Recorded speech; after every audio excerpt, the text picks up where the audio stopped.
I am the meta, and I am always ready. So when NVIDIA put out the 5000 series and talked about multi-frame generation, I was ready. When they put up the slide talking about a 5070 delivering 4090 performance, I was ready. Because I wasn't going to wait for the next generation. I wasn't going to wait to spend more money, upwards of $2,000 for the latest and greatest. Oh no, I was using an app that cost less than $10. I was using the People's app. I was using lossless scaling frame generation. And guess what? It too has multi-frame generation, not just 4, but it can even max out at 20. I was ready. So when they came knocking at my door trying to advertise this 16 gigabyte, 128-bit bus memory graphics card can punch above its weight class too, which is what I'm going to demonstrate here in this video today. And for you naysayers and doubters, bring up input latency, I'm going to show you that with the right setup, that is a negligible and small price to pay for the fluidity and taking advantage of these high refresh rate monitors.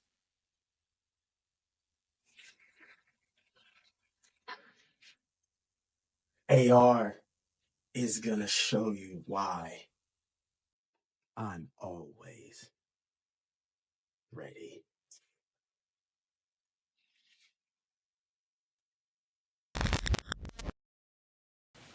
Yo, what's good? I hope you're ready. I'm always ready.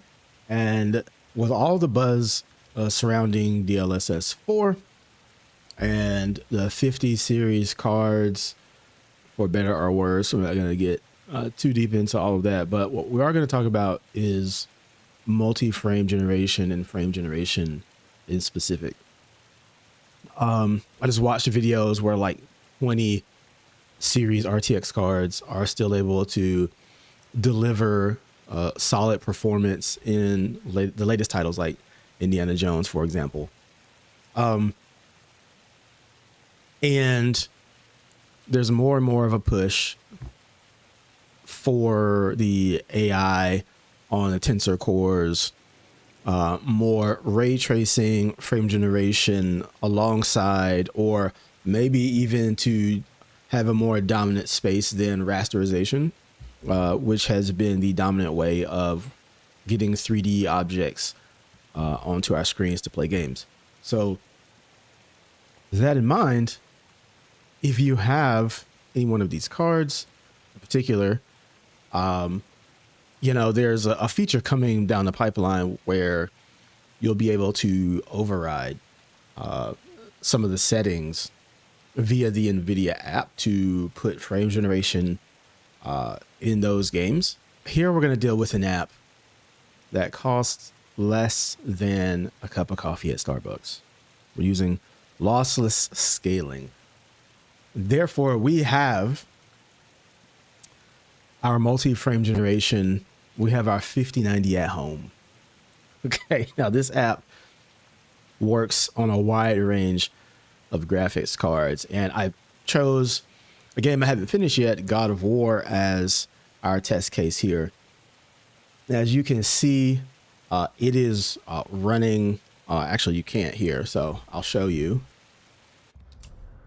on the display that I'm running at native 1440p on my monitor.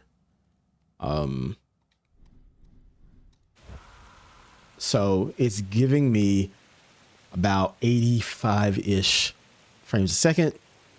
And that is at 11-ish milliseconds, right? So the higher the frames go, the lower the rendering or input latency on the screen. So what we're going to do here is show how this app, Lossless Scaling, potentially stack up to DLSS 4 and the enhancements that are being brought. Now, as a disclaimer, I'm not saying that this is going to be like on the same level as DLSS 4, right? Like, it has access to in-game data such as motion vectors, etc., which can deliver better experience. But for now, we're going to go ahead and test the waters here. Now, I do have another tool at my disposal here. Let me just pull this up so you can see, because some of the conversation is about the added latency to the pipeline when we're using things like frame generation. So what I'm going to do is hit OK, hop back in the game and show you through the reflex access in RTSS, just where as it's just sitting here, I'm not doing anything. It's about 30 to 35 milliseconds of latency within the pipeline. So I'm just going to run around here. And I chose this particular area to load in. I have a couple of different areas I can load into, but it's all kind of different particle effects happening. There's water. There are these like simulated reflections. There's this light bridge. There's indirect lighting coming down. So there's a lot that we can use in this area that'll help us out a lot. So again, certain areas it grows to like 90 FPS. I think if I go down here just very quickly, I can show you that it can even climb into 100. I believe that's the case. Let me scoop all the way down here. Yeah, so we can hit all the way up to 100. But now I'm going to hop off screen because we're going to get back some of that FPS a little bit. As you can see, it jumped to like up to 117, I think, or 118. So using OBS here, like when your face is on the camera, at least for how my setup is, it does take away from the FPS. So I'm going to hide myself on the screen. So you can see the sim to render latency and reflex. Now I'm pulled that up. And what we're going to do here, I'm going to take that back off really quick. We'll come back to it. And what we're going to go ahead and do is clamp down, because we're going to clamp down the FPS. And the reason for that is, as you can see in the top left corner from the data here, we are near maxing out the graphics card. So that's why I left it at the native resolution, because if we do DLSS, it's going to scale it down and save us anyway. So what I'm going to do to save that is I'm going to clamp the FPS down to 60 frames a second. Yes, that will increase our the input latency just a little bit, but it's 60 frames per second and I'm using a controller. I'm not going to cry about that. Still responsive. I hit the button, it does what I want. There we go. So we're clamped down now to 60 frames a second. It may drop here or there. You can even see in the frame time graph, right? Like this game, it just, no matter what I do with it, it just never gives me a perfect line. Even if I use DLSS and turn settings down or whatever, like it does not matter. I'm not saying that it runs poorly. I think this is a pretty solid game as far as its performance, but yeah, like it will always just keep hitching along as we go. It's never just like a perfect line, even though I had a lot of headroom to work with. So from 90, to 100, almost 120 FPS in this area, we're all the way down to 60 FPS. And as you can see, the GPU utilization, like we haven't even hit 75% anymore. So we've got the headroom. So now what I'm going to go ahead and do is use frame generation within lossless scaling, because again, this game does not have it natively from DLSS 3. All right, so you may see the video pause for a second, but in the top left corner, what you should notice now, when it comes back, if it dropped away, is that I labeled it, I do not say fake frames because they are very much still real, and my eyes perceive them by the smoothness of the gameplay. So I just call them smooth frames because that's what they're doing. These frames are not intended to do anything more than just smooth out what's on the screen. They don't have game data, so they're not going to input, they're not going to increase or they're not going to decrease your input latency, right? They're not going to make the experience faster, if that makes sense in that way, though it can increase the latency that you have on your system. And to show that, so we're going to go back to the graph here. I'm going to go back and turn on this overlay editor. And as you can see before, where the latency would go into the 20s, now, and it go up to the 30s. Now it sits in the 30s and it goes up into the 40s. Now,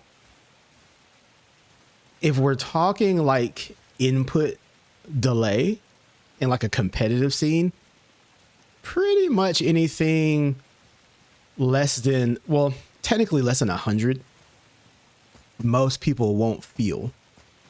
Less than 50 is ideal. So you can see the impact that this is having on the game. Now, I do have reflex enabled in RTSS. I also have it enabled in the game as well. I think one overrides the other. It's not like they're doubling down on each other. Let me know in the comments if I'm wrong about that. But as you can see here, I'm not really feeling any of like the extra latency. And the reason I want to bring that up is because there's so much talk about, oh, it increases latency, blah, blah, blah. I won't be able to, hit my shots. You won't be able to hit your shots anyway, because you're in bronze. Like the input latency from this, at least in this app, is really negligible. Yeah, it added some, the baseline from like 29 to 36, I will say. So it added 7 milliseconds of latency if we're just using this tool in particular to just see how that impact had. But because we locked it down to 60 frames a second, right, we're getting that consistent input latency from the game itself, so it's not jumping around or dancing all over the place.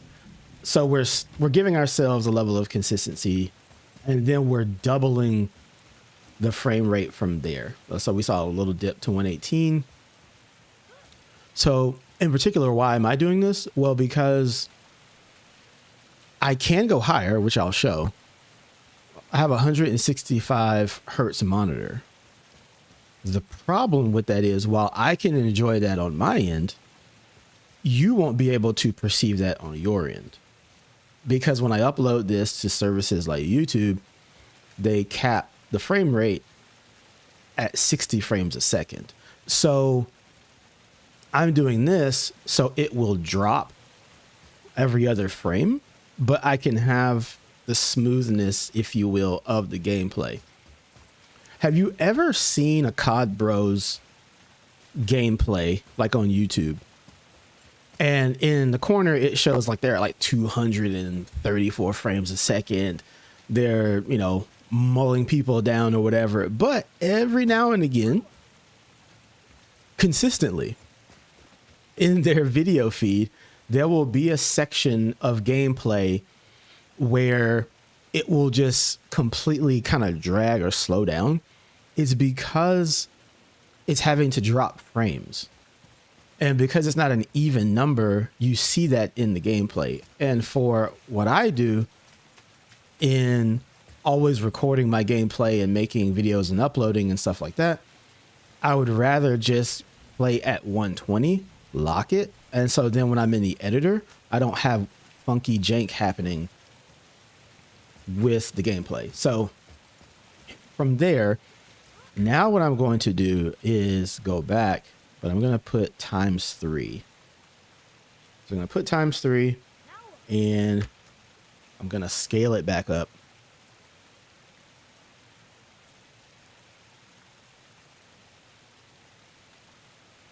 Latency will catch up. And see, now you can see behind the red graph there, you should be able to see 165 smooth frames. So I'm actually now maxing out what's on my screen. You see it jump to 51 milliseconds there. But I have all of the smoothness of my monitor now. So for the first time playing God of War on this system, I have 165 frames per second being delivered to the screen. So I'm maxing it out. But as you can see here, now that I'm going from left to right, just hone in on Kratos's head. Do you see like the artifacting that's taking place? I don't know what they call that in particular. I don't know if that's haloing or ghosting or whatever, but you see like kind of like a warping effect. Now that we're up to 165 frames a second. Now,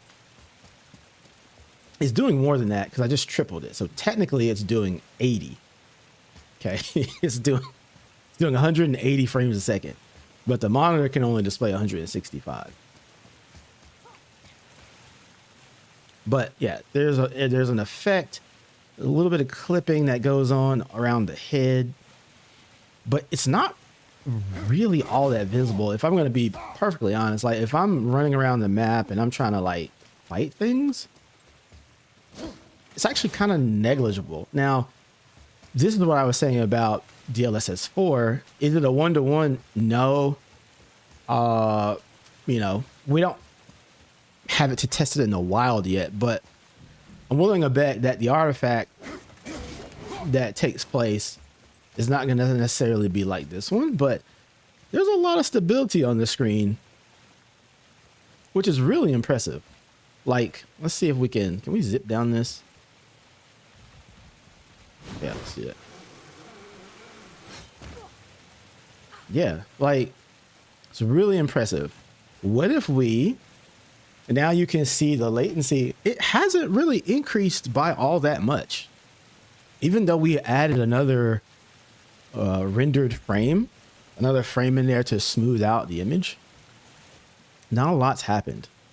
Now, let's turn this back off. So let's give it a second.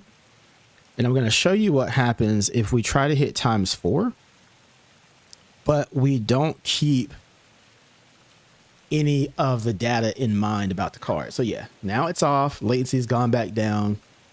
The rendered frames and the generated frames, excuse me, are now even in the graph, right? Like it's nothing's being generated. I'm going to go back. I'm going to hit ×4. I'm going to turn it back on. And let's just wait for it. 165. But now you can see something is happening on the screen. I hope you can. With the stability of the image as we turn. There's a little bit of garbling underneath the feet of Kratos back here. It's not a lot, but it's enough. And now you can see some of the instability of the image in the distance. It really hasn't added more to the artifacts around his body per se, but the instability of like scanning, turning around, that has increased. And now if we move around again, even with this added third generated frame, the latency really hasn't increased all that much more, has it? And guess what?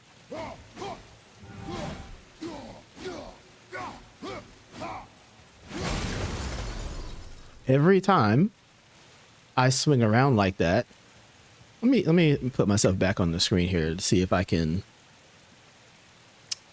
Where am I at? All right. So check this out. We're going to go back to the game.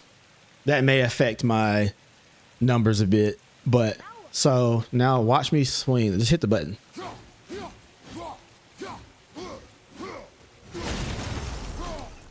Okay.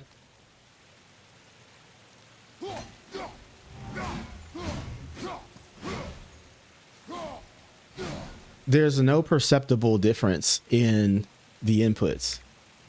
That's crazy. And this app is $7. So you're okay when you're talking about should I get a 50 card, et cetera, et cetera.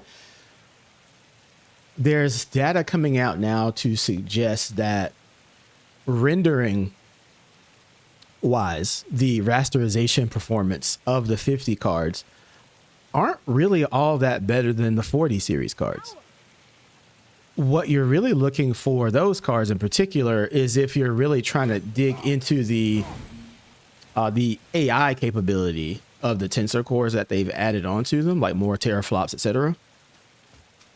I don't know how much waiting you'll have to do down the pipeline to make that worthwhile in gaming, because they have new technologies like neural textures and mega geometry and all of that. Like, I'm not sure how many games are near release that will actually benefit from all of that.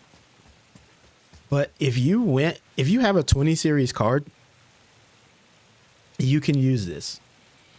The mileage may vary on all of this. As you can see, I'm using a 4060 Ti. If you have a 30 series card, this app, like, now this portion, I'm not sure of the frame generation if it is using machine learning. I do know that the scaling aspect of it does, from the developer. I think it's THS, looking at the information on it, but they are nowhere near the size of NVIDIA and have given DLSS 4 multi-frame generation at home. Okay. And I'm showing you that the latency from these numbers don't really change. It's not like you're getting 100 milliseconds of latency and now it's just awful. And that's really the main reason I want to create this video, is to dispel that. Now, you're going to have folks that want pure rasterization performance as being the godsend, the end all be all of the performance of a card. And yeah, that's okay, because that's how the standards have been measured for so long. But rasterization is just one technique of displaying these objects onto the screen. That's it. It's just a technique. And if a different technique comes along, like ray tracing, for example, that delivers in a way that rasterization does not, well, then what you're going to start seeing is the revolution that's taking place now. All you're hearing is a lot of uncomfortability on how this is taking place. Now, to be sure, there are some drawbacks with this, right? Like, for example, a lot of games use TAA, so there's a lot of blurring on the screen of a lot of the image stability. Now, there's ways to mitigate that in different settings, etc. But for the most part, especially on console, you can't change any of that like you can on PC. I'm somebody who uses motion blur, for example. So I'm already obfuscating some of what's taking place on screen for it to look more natural. Because in reality, like, the world doesn't look as sharp as a video game. Just in case you didn't notice, just putting it out there. Unless your vision is beyond 2020, it just, nature doesn't look that way. It's kind of soft, to be honest. And so I'm okay with that looking that way in gaming. But as you can see from here, it's not really a problem. Now, what happens if I change what we're locked to? So say, for instance, I want to reach I have a GTX 1650, which I do have in the laptop. And I somehow, for some reason, I'm pairing it with a 165 hertz monitor. So what I'm going to do is change the frame rate to 41. And so let's let that update, because we're going to get way more latency with that. Right now, the input latency is about 25 milliseconds. Guess what?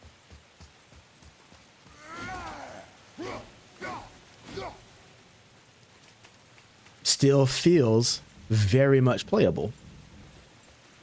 I'm smoothing it all the way up to 164 hertz, 164 frames per second to match the monitor. And it's making this awful 41 frames a second run on the screen as if it has the capability of delivering 165 frames a second. And guess what? As I'm hitting the controller, I'm not feeling it.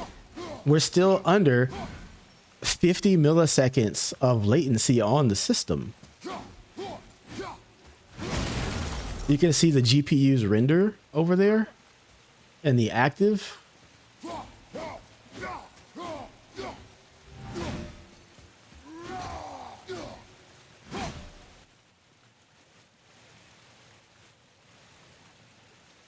Boom. Like almost instantaneously,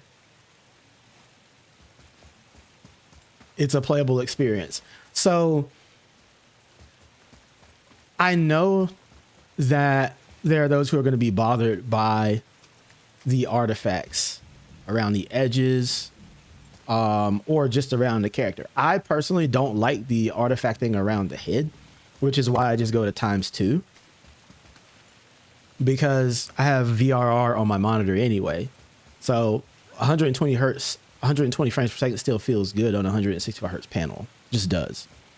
And I get the benefit of my playback in my videos looking smooth without having to really drop frames to where it's noticeable. I can drop every other frame and it's just a 60 frames per second delivery. But this is so useful and so playable. So the point that I'm making is we don't know how perfect ×4 and all that is on NVIDIA's card. Are you willing to pay what at the lowest $550 and at the highest $2,000 just to get that technology to play games? Or would you pay $7 roughly for lossless scaling to allow you to use multi-frame generation in a way that still plays the game? Now, could I actually play the game this way? Absolutely, 100%. Because again, when you've got a lot of data on the screen, enemies, all that kind of stuff, you're focusing more on that action than you are pixel peeping. But this is such a good experience, man. This is what I meant by we have DLSS at home. We have DLSS 4 at home. We have multi-generation at home. We have a 5090 at home. What this is doing is incredible. Is it perfect? No. Is DLSS 4 perfect? No. It's going to be amazing. But this right here can't be ignored. And I'm showing you that that latency is very much playable. So let's get this off the screen and I'll hop to a different area. Matter of fact, let me just leave this up this way. And let's just load a different area that has light. Let me get into a fight here and we'll see what happens. So hold on, how do I block again? Okay, there we go. Because when you touch this, dude is gonna go ape shit.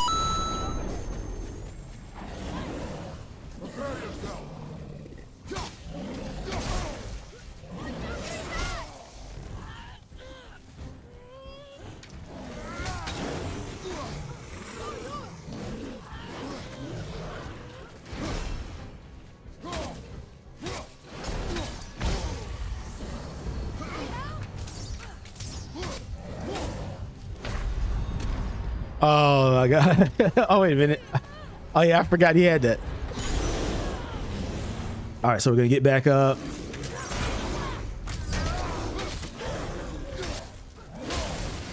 Okay, we dodged that. We'll use our sun as a shield. Oh, okay. So I just learned how to dodge again, by the way, too. Okay. He's going to come out swinging.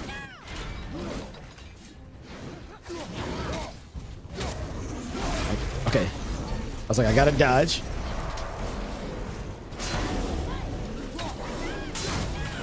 Oh.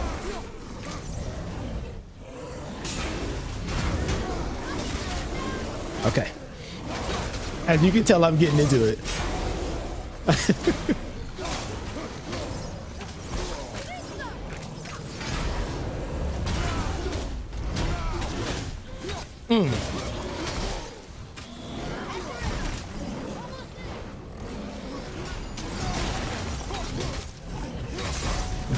Get there. There you go.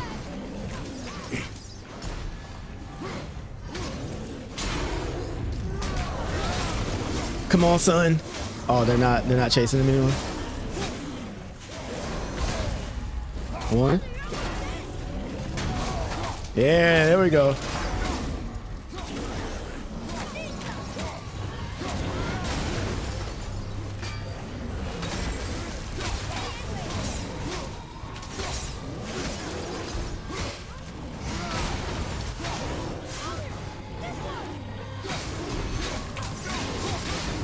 I was like, I get that first.